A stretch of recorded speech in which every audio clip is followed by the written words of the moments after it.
कई कारणों से कभी कभी हमारे मन में एक भ्रम उत्पन्न हो जाता है और उसी भ्रमवश कभी कभी मन में प्रश्न उठता है कि ग्रस्त जीवन में मुक्ति पाना क्या संभव है। तो मैं आपको बता दूं, जी हाँ, ग्रस्त जीवन में मुक्ति पाना संभव है और संभव ही नहीं, सबसे सरल भी है। ग्रस्त जीवन ही मानव स्वरूप जीवन है। ग्रस्त जीवन ही पूर्ण जीवन है। वास्तव में देखा जाए तो ग्रस्त जीवन सबसे अच्छा जीवन होता है। ग्रस्त जीवन के अतिरिक्त कोई उत्तम जीवन नहीं हो सकता है। अगर वो है तो वो अधूरा है, क्योंकि अभावपूर्ण जीवन सुखदायी नहीं होता है। हमारे से जो पूर्व में जो तपस्वी हुए या हमारे जो पूर्वज हुए, बड़े तपस्वी हुए जिन्होंने वर्षों तक साधनाएं की हैं, जंगलों में भूखे प्यासे रहकर के साधनाएं की हैं, मैं उन्हीं के द्वारा आपको प्रमाणित करता हूं कि वो ऋषियों ने साधना उपलब्धि के बाद उन लोगों के बीच ही वापस लौट आए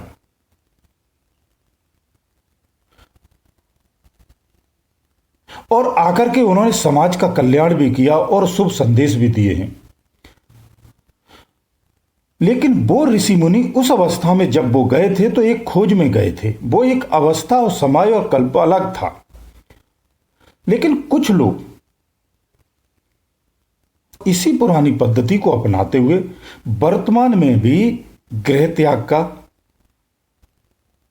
कृत्य करते हैं और संन्यास धारण कर लेते हैं और कहते हैं कि मैं सन्यासी हो गया, मैंने घर संसार का त्याग कर दिया है और अब मैं सन्यासी हो चुका हूं। पर ये वो भूल जाते हैं कि अज्ञानतावश आपने अपना घर त्यागा है, अपना संसार त्यागा है, ये समस्त संसार को नहीं त्यागा है।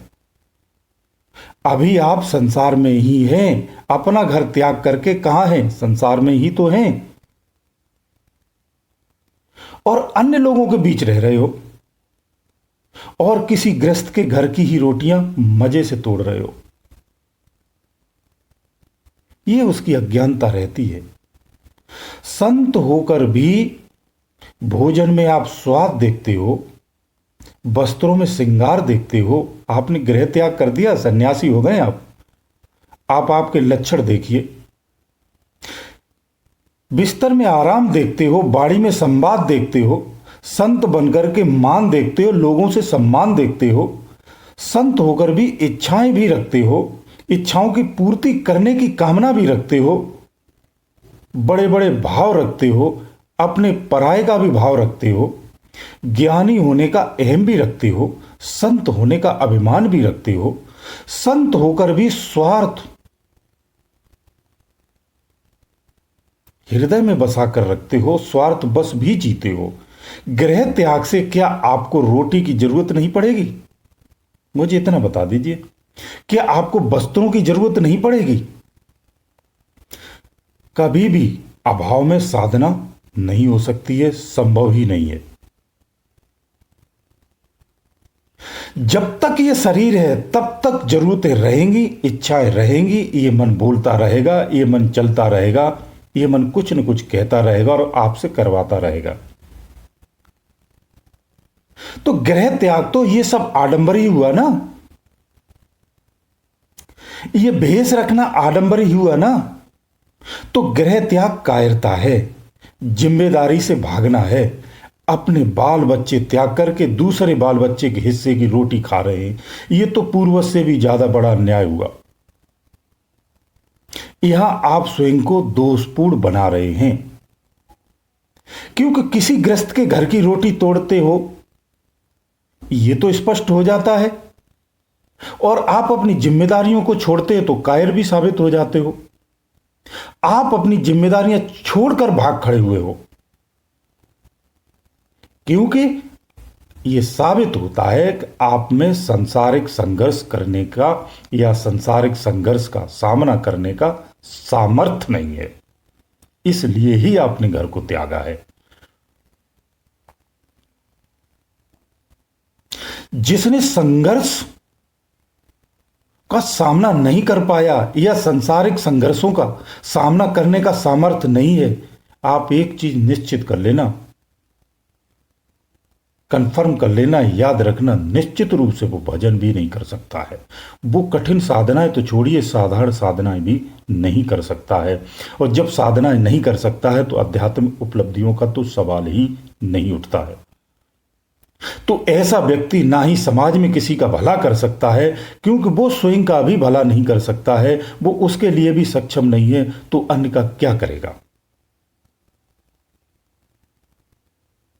विवेक से देखोगे तो यह पता चलता है कि गृह त्याग के पश्चात आप गैर जिम्मेदारी से ग्रस्त जीवन ही यापन कर रहे हैं।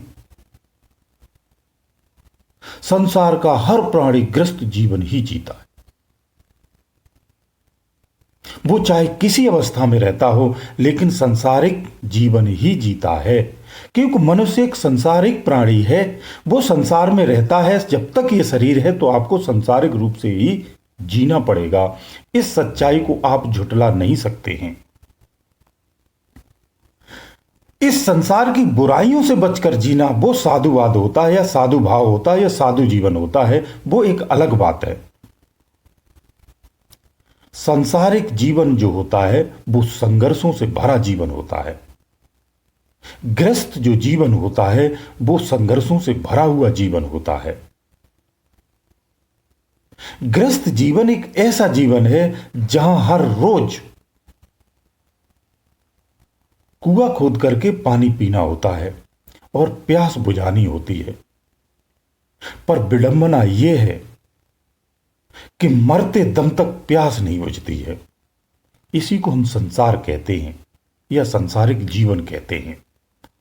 प्यास लगी ही रहती है, यह नहीं बुझती है, कभी समाप्त नहीं होती है। यहां ज्ञानी जन की आवश्यकता होती, तो ज्ञानी जन क्या करता है जब आपके जीवन में आ जाता है? तो संत जन इसी प्यास की सच्चाई को या इस सच्चाई की वास्तविकता को खोल करके ग्रस्त के सम्मुख प्रस्तुत कर देता है और स्पष्ट बता देता है, उससे रूबरू करा देता है और फिर से उसे आध्यात्मिक सच्चाई को बताता है और उस सच्चाई से ऐसे रूबरू करा देता है, उसके अंतःकरण में उतार देता है। फिर वही संघर्षशील ग्रस्त जीवन वाला व्यक्ति कठिन साधनाओं को भी सहजता से सरल कर ले धारण कर लेता है और सहजतापूर्ण ही सफलताएं भी प्राप्त कर लेता है। यह ग्रस्त जीवन ही कठिन साधनाएं कर सकता है। इसी कारण ग्रस्त जीवन ही सबसे उत्तम जीवन होता है। इसी में रह करके भगवान को जाना जा सकता है, जाना गया है, जान रहे हैं और जानते भी रहेंगे। प्राप्त किया है, किया जा सकता है, पूर्व में भी किया गया है, आगे भी करेंगे। ये हमारे पूर्व ऋषियों ने जंगलों में जाकर के कठोर तपस्याएं कर करके एक खोज की, आध्यात्मिक खोज की और एक परिणाम को प्राप्त किया और इसी समाज में आकर के समस्त समाज को संदेश देकर गए हैं, बताकर गए हैं, समझाकर गए हैं कि परमात्मा की खोज के लिए कहीं जाने की जरूरत नहीं है। यही उनका संदेश था। परमात्मा आपके शरीर के अंदर में है और सर्वत्र बाहर में भी है। उसके लिए आपको जंगल जाने की आवश्यकता नहीं है, गृह त्याग करने की आवश्यकता नहीं है, भेष रखने की आवश्यकता नहीं है, श्रृंगार करने की आवश्यकता नहीं है, तमाम आडंबरों को करने की कदापि आवश्यकता नहीं है। वो सहज में भी मिलता है। तो हमारे पूर्व ऋषि क्या थे? वैज्ञानिक ही थे। उन्होंने अध्यात्म खोज की थी और परिणाम तहत आपको ये सब देके गए हैं, जिसे हमें सहजता से स्वीकार करना चाहिए, विश्वास करना चाहिए, उनकी वाणियों पर मनन करना चाहिए और उन वाणियों से हमें फिजिकली मार्ग पर चलना भी चाहिए। तो आप उनकी बताई हुई वास्तविकता को वास्तविक रूप में जान पाएंगे, तभी उस सच्चाई से रूबरू हो पाएंगे। अध्यात्म कोई प्रैक्टिकली प्रयोगशाला नहीं है, प्रैक्टिकल ज्ञान है। प्रयोगशाला जब ऋषि मुनि थे उन्होंने बनाया था उसे, और प्रयोगशाला से प्रयोग करके परिणाम दिया आपको, जिसे आप अपना सकते हैं। अध्यात्म एक वास्तविकता है, एक सच्चाई है आपके जीवन की, उसे समझना परम आवश्यक है। जो घर में रह करके अपने समस्त संसाधनों के साथ, संपूर्ण सुख के साथ, ईमानदारी से, सच्ची लगन से, सच्चे भाव से विधिवत जो साधनाएं करते हैं, ऐसे साधक या ऐसे गृहस्थ सहज साधना से ही सहज अनुभूति प्राप्त करते हैं, करते आए हैं, कर रहे हैं और करते रहेंगे। वो कभी भटकते नहीं हैं। वो अपने जीवन, गृहस्थ जीवन को भी सुचारू रूप से चलाते हैं, आध्यात्मिक जीवन को भी सुचारू रूप से चलाते हैं। सच में कहा जाए तो जीवन को वास्तविक रूप में वही सही तरीके से जी रहे हैं। ऐसे साधकों को सहज में ही मुक्ति प्राप्त हो जाती है। तो आपने कहा ना कि गृहस्थ जीवन में मुक्ति प्राप्त संभव है क्या? ये आपका भ्रम है, ये आपका भटकाव है, किसी कारण से भी हो सकता है, ये अज्ञानतावश है।